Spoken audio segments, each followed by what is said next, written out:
Seja muito bem-vindo a mais um episódio do Além do Jaleco Podcast. E hoje temos a grande honra de receber mais um grande médico, o Dr. Heitor. E agora te apresentando, doutor, ele que é médico oftalmologista, com MBA em Gestão e Saúde pela BBI of Chicago e sócio fundador da It's Doctor Contabilidade Médica. Seja muito bem-vindo, doutor. Obrigado pelo convite, Pedro. É um prazer estar aqui. Uma grande honra estar falando e compartilhando um pouquinho aí com os colegas. E a gente sabe, né, doutor, do desafio da sua agenda, a gente sabe que você palestrou recentemente num congresso aqui em São Paulo, então, assim, a gente tem muita pauta para trazer para a mesa, tanto a parte técnica, mas eu acho que, assim, muito do que a gente até escuta aqui no canal, né, pensando nos comentários, nos nossos inscritos, é essa dúvida quanto à gestão, além da parte técnica, que é a gestão profissional da carreira médica, né? Então, até queria te perguntar um pouquinho, sabendo da sua formação, doutor, o que você, inclusive, palestrou nesse último congresso para a gente poder trazer para a mesa tudo aquilo que muitos médicos ignoram, que é essa parte além da parte técnica, né? Perfeito, Pedro. É muito recente esse movimento na medicina de estar focando em temas além da parte técnica. Então, ontem eu estava num congresso de oftalmologia, da principal escola de oftalmologia do país, que é a Escola Paulista de Medicina, e estava num painel de administração. Era o primeiro painel que aconteceu na história do congresso. O congresso tem 48 ou 49 anos, e é a primeira vez que eles trouxeram esse tema de administração com múltiplas disciplinas que a gente precisa hoje acessórias à parte técnica. Então, o que eu estou falando é o seguinte: a gente não precisa mais ser somente um bom oftalmologista, um bom especialista. Hoje requer que a gente tenha outras habilidades. Então, a habilidade de posicionamento, que é o que você faz, o que você oferece, a habilidade mínima, né, financeira, alguma noção de contabilidade. Então, não estamos pedindo para você ser um especialista em contabilidade, não. Isso é o serviço do seu contador. Mas é exigido hoje que a gente tenha pelo menos uma noção mínima sobre gestão, contabilidade, posicionamento, marketing, vendas. E não no sentido apelativo, no sentido pejorativo que alguns colegas entendem, né? Infelizmente, a gente ainda tem alguma visão de quem se posiciona, é blogueirinho. Mas os blogueirinhos estão tendo algum sucesso e quem não é blogueirinho está tendo que se posicionar também. Então, foi muito legal esse painel que eu participei lá em São Paulo. Eu contribuí com a parte de contabilidade e foi bem bacana. Estou acompanhando esse movimento na medicina. Não, perfeito. A gente, doutor, gravando com muitos médicos, atendendo muitos médicos, a gente tem como clareza de que o melhor movimento é encontrar esse eixo de eu não posso ser um anônimo na internet e também não preciso ser aquele influenciador. Então não é 8 nem 80. Eu acho que o médico ele perde demais por não se posicionar, porque a gente vê profissionais menos competentes, simplesmente por construir uma audiência, passar essa confiança e ter essa escala da internet, tendo muito mais resultado econômico e também a nível de construção de autoridade, né? Então acho que, olhando para esse lado, doutor, pensando até na sua bagagem, você acredita que foi um diferencial, de alguma forma, ter esse conhecimento extracurricular, esse conhecimento extra-técnico? Pedro, com certeza. Hoje, minha carreira, assim, eu faço parte assistência, parte gestão. A parte da gestão está cada vez aumentando mais, a empresa me exige mais. E até os colegas que orbitam também me exigem mais disso. Então, só para contextualizar, antes de ser médico, eu era piloto de helicóptero. O que levou à criação da Easy, contando um pouquinho, né? Então, durante a minha formação de piloto de helicóptero, eu observei que novas escolas de aviação estavam sendo abertas enquanto eu estava me formando. E 4 anos depois, quando eu terminei a formação, nem pagando a gente conseguia voar, quem dirá recebendo. Tive a oportunidade, graças a Deus, de estudar, passar para medicina. Durante minha graduação de medicina, eu percebi o mesmo movimento. Então, eu estudei em Juiz de Fora e começaram a abrir faculdades em municípios vizinhos. Me deu um estalo, eu falei, já vivi isso em algum momento. Foi ali o momento que eu parei para estudar o mercado de saúde. Quando eu observei o que ia acontecer, um cenário próximo ao que a gente está hoje, e mais, esse cenário vai se esticar até 2030, onde a gente vai ter mais de 1 milhão de colegas no mercado, me veio um estalo que eu precisava me mexer. Por sorte ou coincidência, destino, não sei, cada um tem um nome para isso, eu já fazia o imposto de renda do meu pai, da minha família, para tirar um dinheiro extra enquanto eu era adolescente, então eu tinha um bom conhecimento de contabilidade. Na época a gente não tinha conhecimento de YouTube, era ler PDF da Receita Federal mesmo.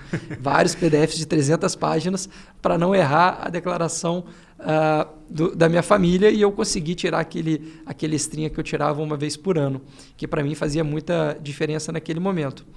Quando a Bruna formou, estava precisando de um serviço, eu vi que não tinha o que a gente precisava no mercado, e aí surgiu a Easy.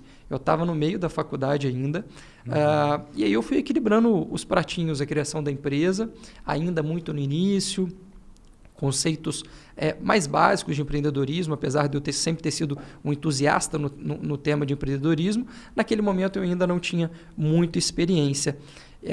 Fui fazendo a minha formação assistencial e a formação de empreendedorismo, aprendendo realmente, errando, consertando, repetindo. E hoje eu dedico a maior parte do meu tempo a isso, à gestão, ao empreendedorismo, à empresa. E os colegas, conforme eu falei, eles me exigem muito isso. Então, cada vez faz mais sentido a gente estar prestando atenção nesse movimento. Perfeito, doutor. E essa parte, assim, naturalmente, além da medicina, a gente colocou em condições de muito prestígio quando a gente olha na parte da medicina, né? Porque muitos médicos, eles acabam travando um pouco a carreira justamente por não olhar para esse ponto cego, que é não só a parte de contabilidade, mas tudo que envolve uma necessidade para crescimento de consultório e de negócio como um todo. Em que momento, doutor, que você virou essa chave de entender que você não era só médico, de que você precisaria também ter outras habilidades, a contabilidade é uma delas, para crescer a nível profissional? Olha, Pedro, foi meio que natural. Na verdade, eu ainda estou entendendo esse processo, para ser muito sincero. Então, eu escolhi uma carreira tradicional na medicina, digamos assim. Estudei, passei por uma residência difícil no Hospital Federal, que não é fácil passar, tem que tirar uma boa nota. Então, me dediquei 2 anos para passar nesse concurso. Fiz toda a residência, terminei, me dediquei à residência, operei, opero até hoje. Então, é um caminho que a gente vai entendendo. O que eu acho que é mais interessante é você ter opção, você ter liberdade, você ter a possibilidade de escolher aquilo que você vai se dedicar. Hoje, graças a Deus, eu não preciso vender minha hora por algo que não faça sentido. Eu tenho muita liberdade para investir o meu tempo naquilo que eu acredito que vai trazer um retorno no longo prazo. O que muitos colegas a gente vê, infelizmente, que tem que trocar a hora por plantão, para pagar uma dívida. É uma situação que muitos colegas se encontram com dívida estudantil e etc. E é uma causa que eu acho muito nobre, que eu quero atuar, ajudar os colegas a entender um pouco de gestão, de finanças, como que a gente ganha tempo, ganhando de forma mais eficiente, então prestando atenção na parte contábil. Então não estou falando de trabalhar mais, estou falando de trabalhar a mesma coisa e ganhar mais, ou trabalhar menos e ganhar a mesma coisa. Tá? Então eu acho que essas skills são cada vez mais necessárias na jornada do médico. Então, sim um pouco de posicionamento, mais uma vez, que é o seu serviço, é entender um pouco de marketing, um pouquinho de vendas. Não é ser especialista em nada disso, mas é você ter uma noção. Eu acho que isso dá muita liberdade, a liberdade que eu tenho hoje e que me colocam em mesas, igual você falou, que eu não estaria se eu não tivesse percorrido esse caminho. Para mim foi, claro, sempre tem uma intencionalidade, mas também foi um pouco natural eu estar aqui hoje. Perfeito. E olhando para esse cenário, doutor, como que você organiza a sua agenda, né? Porque você está num lado um pouco mais extremo de ter um outro negócio, mas como que você, primeira pergunta, né? Como que você concilia a sua agenda? E segundo, para esse médico que não quer ter uma outra empresa, como é o seu caso, como que ele poderia organizar a agenda dele, sabendo que ele também tem outros compromissos de gestão do próprio consultório? Perfeito. Então, hoje a minha agenda, igual eu falei, eu fazia o meio assistência com gestão. Não é fácil, porque imagina, se eu fazia umas 50 horas de assistência, eu fazia umas 50 de gestão, então não dá para trabalhar só de segunda a sexta, é de segunda a segunda. Então, exige um esforço realmente maior do que a média, digamos assim, mas me dá essa liberdade. Eu gosto muito de bater nessa tecla da liberdade. Então, hoje a minha organização de gestão está minha organização da minha agenda está voltada mais para a gestão do que para assistência. No entanto, eu gosto muito de insistir no caminho da assistência para estar muito próximo do nosso cliente, estar sentindo a dor na pele do nosso cliente e estar no estado da arte ali da medicina, entender de forma muito genuína. Então, eu estou falando no vestiário, antes de estar no centro cirúrgico, ou durante uma cirurgia, assim, durante o ato, né? O que o anestesista está falando, o que o outro cirurgião está falando no bloco cirúrgico. Ali eu estou meio que disfarçado, não estou como empresário, eu estou como médico. Então eu consigo ter um feedback muito genuíno dos clientes. E seguindo toda a carreira de forma tradicional, eu tenho muito rapport com os clientes. Então, hoje a minha agenda está passando mais para gestão do que para assistência. No entanto, eu sempre quero manter um bracinho de assistência para ter essa proximidade com quem eu me comprometo a resolver a dor ou trazer solução. Já para o colega que eu tinha essa visão antigamente, eu achava que todo mundo tinha que ser empreendedor, né? Quando você começa a empreender, você entende o poder disso. Sim. E você quer que todo mundo enxergue aquilo que você enxerga. Pouco tempo depois, eu fui analisando e vi que não é realmente para todo mundo. Vários colegas passaram para a medicina para ser médico, não para ser empresário. Sempre foi o sonho, às vezes é um sonho que é o da família. E eu entendi que tudo bem a pessoa ser médico, ela não tem que ser empresário. No entanto, isso não exime ela de ter, sim, algumas skills. Então, a forma que eu penso hoje é a seguinte, Pedro. Você pode escolher ser só médico? Pode, mas tem um preço. Mas você também pode escolher ser o médico que se dedica 5 horas na semana, 1 hora por dia, de segunda a sexta, a consumir conteúdos paralelos à sua especialidade técnica. Tá? Então, estou falando que 1 horinha você pode estudar Google Meu Negócio, você já vai se posicionar melhor. 1 horinha da semana você vai estudar Instagram, você vai se posicionar melhor. 1 horinha, não estou falando para você estudar contabilidade, mas para você sentar com o seu contador, idealmente o seu contador especializado em saúde, para você estar discutindo o seu cenário tributário, estar discutindo com um colega. Na outra horinha, você pode estudar alguma coisa de inteligência artificial, que está muito em voga, e sim, eu acho que a gente tem que estar atento ao que está por vir, né? Se antecipar. Enfim, eu acho que pouca dedicação já é necessário para a gente não, digamos, comer bola naquele cenário. Tá? Finanças, claro, finanças pessoais, é muito importante, muito colega termina o mês devendo, isso eu me preocupo muito com isso.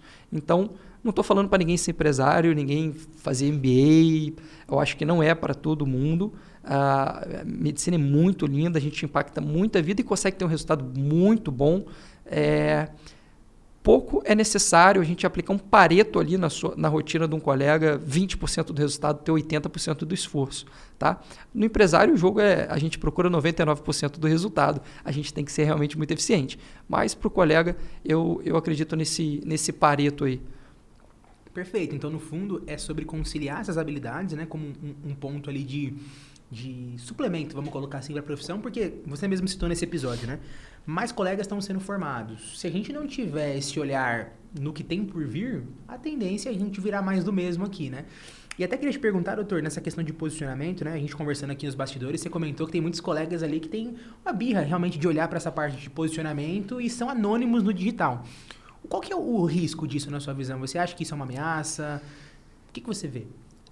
Pedro, assim, com o olhar de empresário, eu vejo que o colega que escolhe por não se posicionar, ele fica sujeito à maré ou sujeito aos ventos, né? Eu uso muito o exemplo de vento por causa que eu vim da aviação.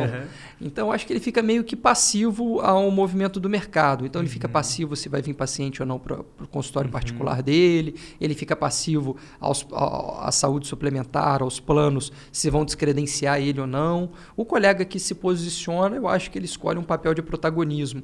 Ele entende a alta responsabilidade e a autoconfiança naquilo e ele toma as rédeas para ele. Então, ele consegue criar um fluxo de paciente sozinho, ele fica menos sujeito às variações do mercado. Tá? Então, eu entendo hoje que o colega que não se posiciona, ele está mais vulnerável do que o colega que se posiciona. Tá? E, mais uma vez, não é sobre ser blogueirinho, é posicionamento. Perfeito. Essa visão, né, extra, né, curricular, essa visão mais técnica, ela pensando em gestão, pensando em marketing, pensando em tudo que o médico muitas vezes negligenciou e agora está começando a olhar, eu vejo assim que naturalmente é um diferencial, ainda mais pensando em inteligência artificial e tudo que tem pela frente. Agora, doutor, voltando para essa parte de contabilidade, né? O que você viu, assim, qual que é o maior erro que você vê que esses profissionais acabam cometendo ali, que chega para você, para a empresa poder atender? Pedro, hoje a gente tem aí mais de 5 mil clientes no Brasil todo, todos os estados, então a gente tem um repertório bem grande do que a gente vê aí, enfim, os absurdos. E aí eu gosto de passar de forma didática como as armadilhas do mercado. Tá? Quais são as armadilhas mais frequentes que a gente vê no mercado? Primeiro, vamos colocar assim, eu acho que é o mais crítico, é o PJão. O que é o PJão? É quando uma empresa reúne vários colegas ali dentro daquela estrutura e só distribui lucro. Então, ninguém ali tem prolabore, é uma condição que é o salário do sócio, todo mundo distribui lucro. E a Receita já tem vários entendimentos, várias decisões, entendendo que aquilo ali é uma distribuição de lucro abusiva, tá? E entende tudo aquilo como prolabore. Basicamente, tudo que você recebeu nos últimos 5 anos, através daquela empresa, é tributado na sua pessoa física, geralmente aí uma carga de 27,5%, mais multa e juros. Então, muitos colegas acabam caindo nessa situação sem entender o risco. Graças a Deus, desde que a gente fundou a empresa para cá, a gente vem educando o mercado e hoje esse conhecimento ele é mais... Os colegas sabem que estão errados. Heitor, o que eu posso fazer? Se eu não entrar nesse PJ, eu não trabalho. Sim, muitas vezes é essa a condição imposta, mas a gente pode educar os outros colegas que dão plantão com a gente e exigir condições melhores. Não estou falando, tenho viés aqui na fala, né, da pessoa jurídica, mas não estou falando necessariamente para você abrir sua empresa com a Easy e prestar serviço através dela, apesar de que para mim sempre foi o que fez sentido. Mas, por exemplo, em relação ao PJão, você ser carteira assinada é um cenário muito mais vantajoso, tá? E então... Aqui já tem a segunda armadilha de mercado. Se você recebe na pessoa física, não receba por RPA. Prefira, mais uma vez, a carteira assinada. Então, eu sou um defensor do CLT quando comparado a outros vínculos. Sim. Tá joia? Então, falamos aqui do PJão, falamos do RPA. Uma outra armadilha já está quando você tem sua própria empresa, mas às vezes você está num contador que não é especializado em saúde. Às vezes ele te coloca no Simples Nacional anexo 5. Como que eu gosto de explicar isso para os clientes, né? Para os colegas? Eu falo assim, rapaz, você tem o anexo 5, deve ter o 1, 2, o 3 e o 4. E é exatamente. Então, no Simples Nacional, a gente tem outros cenários que você poderia estar. E o 3, geralmente, é o mais vantajoso para nós médicos, prestadores de serviço. Então, se você está no 5, pense que você pode ter um cenário mais favorável do que você está hoje. Tá joia? Então, eu acho que para quem é recém-formado, está começando, são boas dicas, tá? Para a gente estar. Já para quem é especializado, já é especialista, tem um faturamento um pouquinho mais alto, sempre eu percebo uma incerteza muito grande em relação a benefício de lucro presumido, por exemplo, como equiparação hospitalar. É uma lei de 95, Pedro, uma lei super antiga, mas que recentemente... digo, final de janeiro de 2026, final de janeiro desse ano que a gente está agora, e na semana que a gente está gravando esse episódio, tá? Início de março, a gente teve 2 decisões favoráveis à equiparação hospitalar, tá joia? Então, é uma tese que agora, com o Supremo Tribunal de Justiça, define e consolida essa posição e que não tem mais motivo para nós, médicos especialistas, termos um pé atrás com isso. Então, é um cenário muito vantajoso também, tá joia? E que muitas vezes, quem também não está numa contabilidade especializada acaba perdendo essa oportunidade ou por insegurança, porque já ouviu que o colega pediu e não conseguiu, deixa de requerer esse benefício que é game changer. Tá? Muda realmente o jogo. E até pensando nisso, doutor, nessa questão, né, desses pontos, com a reforma, o que muda? O que você sabe que assim, o médico que não se atentar agora tende a piorar com a reforma e aquilo que, na verdade, vai continuar porque é algo que naturalmente ele vai ter que fazer por bastante tempo? Eu estava falando disso esse final de semana lá no congresso. É difícil você falar de contabilidade para médico, é um tema pouco sexy, pouco sedutor. Então, é um desafio muito grande, mas eu gosto de desafios. Com a reforma, o que eu acho que fica mais evidente? Mais uma vez, a gente retorna naquela conversa sobre o protagonismo. Nós médicos muitas vezes vemos a nossa empresa como uma extensão da nossa pessoa física, e a gente entende aquilo ali como o que eu classifico de lifestyle business. Então a gente tem um negócio só para suportar o nosso estilo de vida, só para pagar as contas no final do mês. Porém, não é o mesmo entendimento que a Receita Federal tem de nós. Ela enxerga a gente como empresários de saúde. Tá? Então, o que a gente tinha que a gente não vai ter mais com a reforma?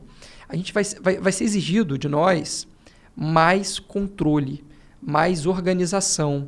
Então, separar os custos, o cuidado na emissão correta das notas fiscais, o que é consulta, o que é exame, o que é procedimento, cirurgia. Isso tudo vai ser cada vez mais importante.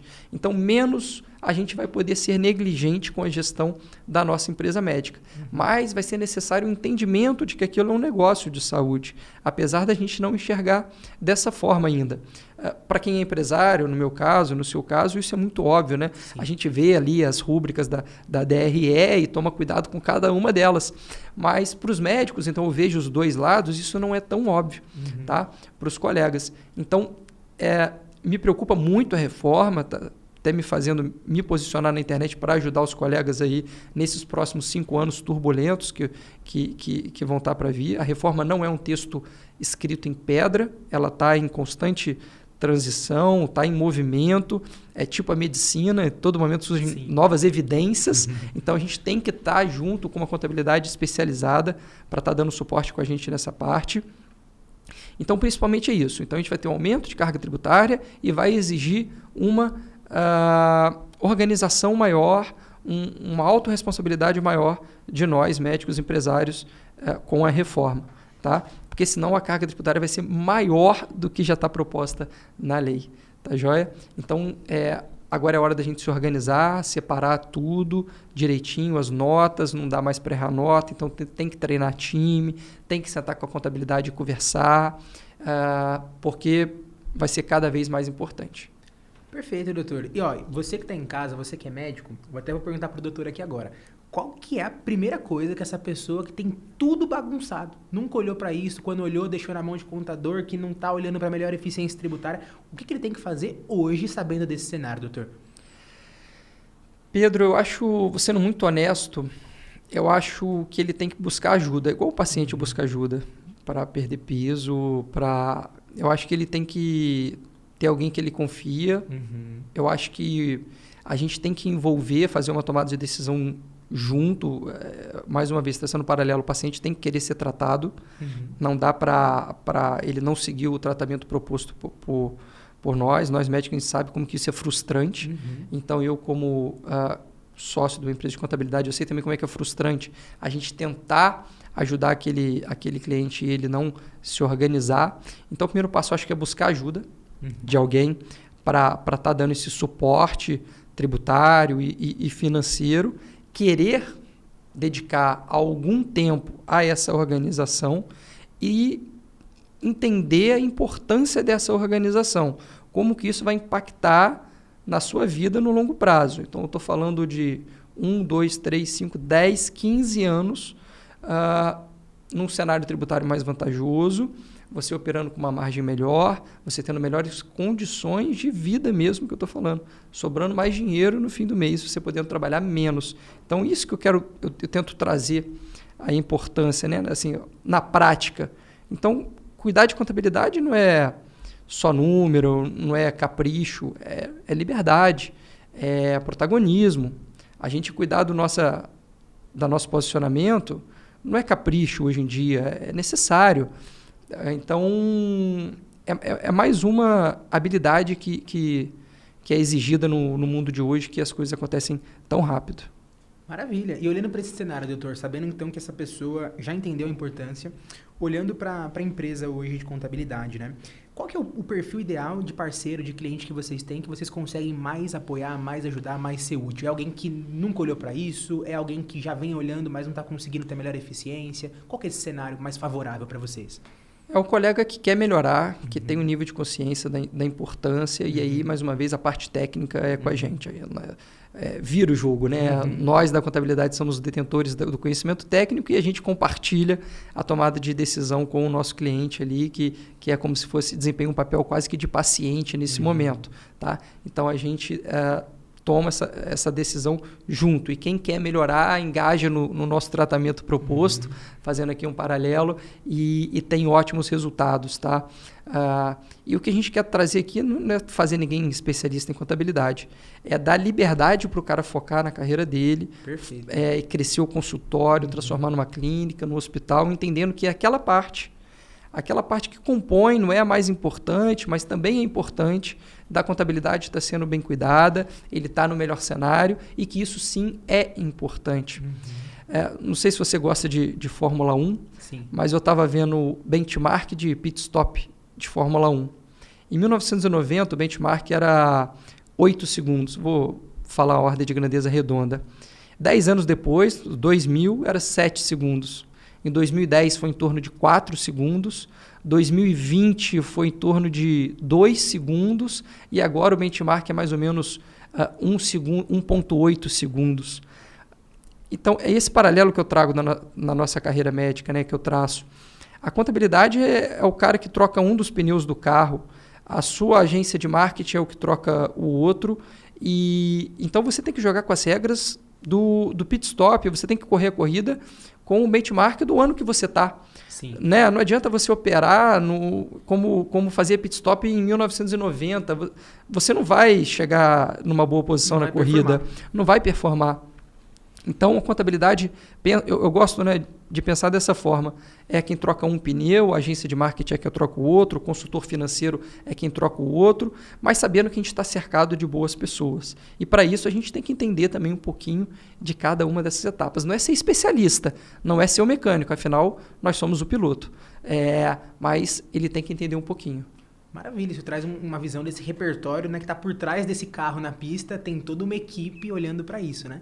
E até aproveitando, doutor, olhando para esse lado mais profissional da sua parte, quais são os planos para esses próximos anos, para esse ano que está começando? O que você visualiza? É continuar com os projetos atuais? Você tem ideia ali de trazer, de repente, para o seu próprio Instagram, para o seu posicionamento, alguns projetos novos? O que você pode trazer para quem está em casa?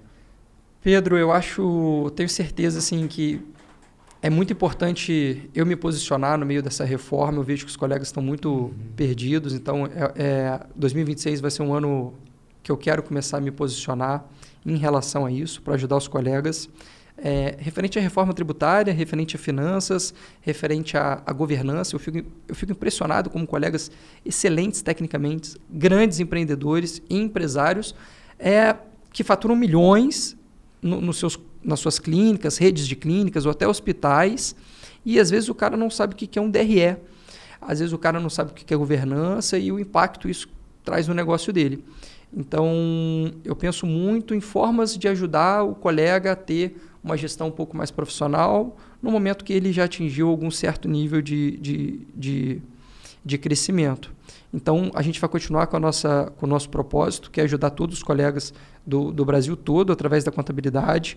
Então, deixando ele no melhor cenário tributário possível, tá?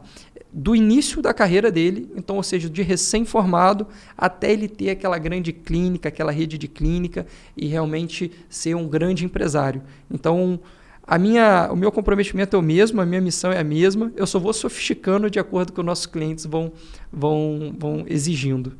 Maravilha. E tem um perfil, doutor, de talvez uma faixa etária do médico ali que você goste de comunicar mais? Você se sente bem confortável de todas as idades? O que você gostaria de focar nesse projeto? De 2020, quando a gente começou até 2026, eu acho que a gente conseguiu educar muito o mercado, a gente é um dos pioneiros em contabilidade médica, então antigamente a gente tinha que falar qual que era a diferença de pessoa jurídica para pessoa física. Hoje eu acho que grande parte dos colegas que formam já sabem essa diferença. Então eu acho que essa parte do início da carreira ela está mais consolidada. Tá? O médico trabalhar como autônomo através da sua pessoa jurídica já é uma realidade. E pelo que tem se falado, vai ser a realidade dos próximos anos. Então, essa parte eu acho que a gente já conseguiu cumprir. Agora, o meu desafio é para os colegas que têm estão começando suas clínicas, já tem um consultório que quer evoluir para uma clínica ou ampliar a sua rede de clínica. Tá? Eu quero ajudar eles nesse passo. Então, exige uma elisão fiscal mais sofisticada, modelos tributários mais sofisticados, uma governança, muda o jogo nessa situação, como ele se relaciona com os sócios, como que ele se relaciona com os fornecedores, ele entender um pouco de finanças também muda o jogo. Então, eu sinto que agora está sendo mais exigido essa sofisticação. Mais uma vez, a gente agora luta por 1/10 de segundo no pit stop. A gente já está refinando, já estamos no ajuste fino. É o que é exigido da gente esse ano. Maravilha, doutor. E pensando agora numa mensagem final para quem acompanhou esse episódio, pensando nesse médico que está com desafios, o que você pode dizer para ele, pensando nesse ano, pensando nas mudanças que vem pela frente? Olha, a informação não é mais uma dificuldade. Hoje a gente tem que... O filtro se inverte, a gente tem que filtrar a informação que chega na gente de qualidade. E é isso que eu estou pensando para eu assumir esse protagonismo também. Eu acho que eu tenho que me posicionar para isso, para estar entregando uma informação de qualidade para os colegas no que tange a finanças, contabilidade. Então, eu acho que a gente tem que se cercar de pessoa boa, tem que conversar, tem que prestar atenção nos pontos cegos e pensar na eficiência. Eu acho que eficiência é muito importante a gente se transformar, não fazer aquela medicina que a gente fazia no passado. Tá? Isso por nós mesmos, pela nossa família e pelos nossos pacientes. Tá joia? Então, acho que isso é muito importante. Maravilha, doutor. Eu agradeço muito sua presença, espero mais vezes. Eu acho que essa parte empreendedora que você pode contribuir é um grande diferencial. A gente teve centenas de colegas que gravaram aqui com a gente, mas pouquíssimos, para não falar nenhum, trouxeram esse repertório tão técnico fora da área médica. Eu acho que isso só contribui e enriquece aqui o nosso canal, então eu sou muito grato por isso. Muito obrigado pela presença. Obrigado, Pedro. Obrigado aí pela disponibilidade do canal, da gente estar ajudando aí nessa educação financeira, educando no mercado e estar transmitindo um conteúdo de qualidade aí para os colegas. Maravilha, doutor. Muito obrigado por você que assistiu esse episódio. Se inscreve no nosso canal, curta esse episódio se você gostou dele e deixa aqui nos comentários se você quer conhecer a empresa do Dr. Heitor, a Easy Doctor Contabilidade. Te espero no próximo episódio.